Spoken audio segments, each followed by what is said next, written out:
I am the Lord, and there is none else. There is no God beside me. I girded thee, though thou hast not known me, that they may know from the rising of the sun and from the west, that there is none beside me. I am the Lord, and there is none else. Let's close this thing out. Matthew the 22nd chapter. We finna close this thing out, y'all. Y'all just hold on. We got something special for y'all. Matthew the 22nd chapter. We finna close this thing out. You might be able to be fooled. You might think that this is the white man's Bible. But nothing in this Bible is favorable to white rulership. Some of you are even think that you're an Egyptian or an African. And I'm talking about those who are considered African American over here in this country. But this book never said Egyptians would be spread into the four corners of the earth and enslaved. This book is a book of prophecy for Israelites. And you can't make anyone fit the description of the people of this book that hasn't been through and are going through what we have been through and are going through. Matthew 22, 24 through verse 24. Matthew 22 and 24. Saying, Master. Let's start at 23. Go ahead. Okay. The same day came to him the Sadducees, which say there is no resurrection, and asked him, saying, Master, Moses said, if a man die having no children, his brother shall marry his wife and raise up seed unto his brother. Let's see. I didn't want to go there in this one. I may be... Okay, that may be something different. So we're going to close out with this. Scratch that last one, Matthew the 22nd chapter. I'm pretty sure that's from another lesson. But we want to close out with this. Isaiah 14 and 2.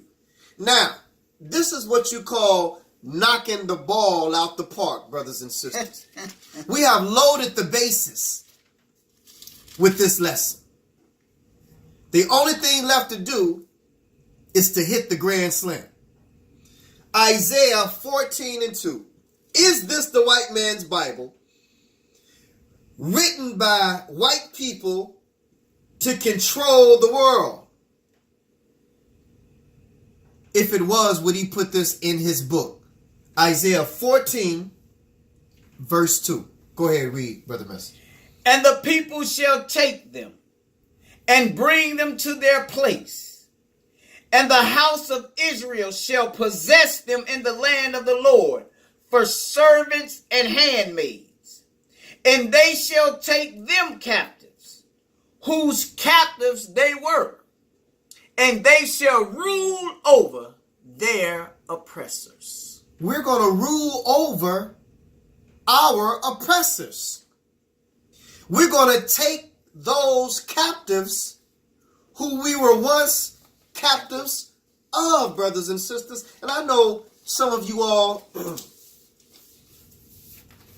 are uncomfortable with that, brothers and sisters, because we've been taught to love everybody, and we've been taught to, and we have that kind of heart, and the Lord knows that we have that kind of heart.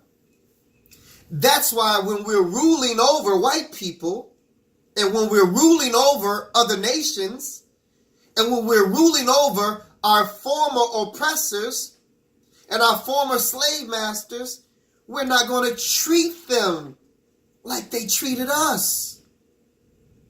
We're going to be just rulers over these people and over these nations, brothers and sisters.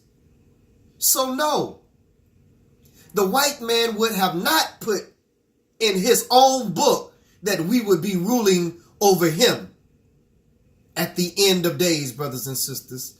This is not the white man's book. This is the book of God, given to men who were inspired to write the words of God, brothers and sisters. This is how you prove your ministry. Last word, brother Message. My last word is this. If we've just proven that this book is not the white man's Bible, then where did that term, the white man's Bible, come from?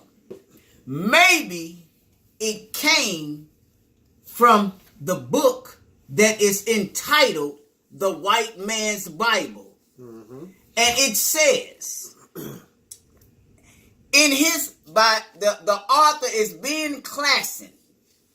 If you all can see this. It's right on that side too. Let me make sure you all can see this. This says The White Man's Bible. The White Man's Bible. This book right here says, in his lifetime, Ben Klassen was a resident of 4 countries, a citizen of 3 who was born of German-speaking parents in Ukraine. So he was a Gentile. He was a descendant of Japhet. A descendant of Japhet. This is their book. This book right here is entitled specifically The White Man's Bible.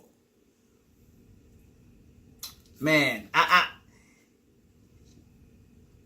it's so important for us to read this book, our book, the book that God gave to us. It's so important because when we don't read it, when we don't study to show ourselves approved, we are subject to anybody coming who sounds good, telling us anything. They can speak well. They are great speakers. They can give all the motivational everything. But again, we have the lack of knowledge don't allow us to fact check what they're telling us because it sounds good. They dress it up very well. But we already know that that is Satan's number one plan, to make things look good that are actually not. Mm-hmm. So I'm going to encourage you to spend more time with the Word of God and get to know God, the Word, so that no one can come and tell you anything that you can't read for yourself. Because God said this. God said that. Well, if God said it, it should be already written, because God ain't said nothing different than he's already spoken. That's right. And that's my final word. And that just leads us into next week's lesson, brothers and sisters. Is it possible to know and love God but not keep his commandments? Next week's lesson. Is it possible to know and love God but not keep his commandments? You want to tune in for that next week, brothers and sisters, because it's just showing you. You might be passionate. You might know his name. But how do you know that you know him? And how can you prove that you love him? Well, the answer is simple. Tune in next week, and we'll show you on next week's lesson. Is it possible to know and love God but not keep his commandments? We are on YouTube under Truth Hour TV. YouTube, we are on Facebook under the Truth Hour Bible Show. The Truth Hour Bible Show page. So like that page and subscribe to our YouTube channel. YouTube, we will see you next week. Facebook Live, stay on. We're going to pray out.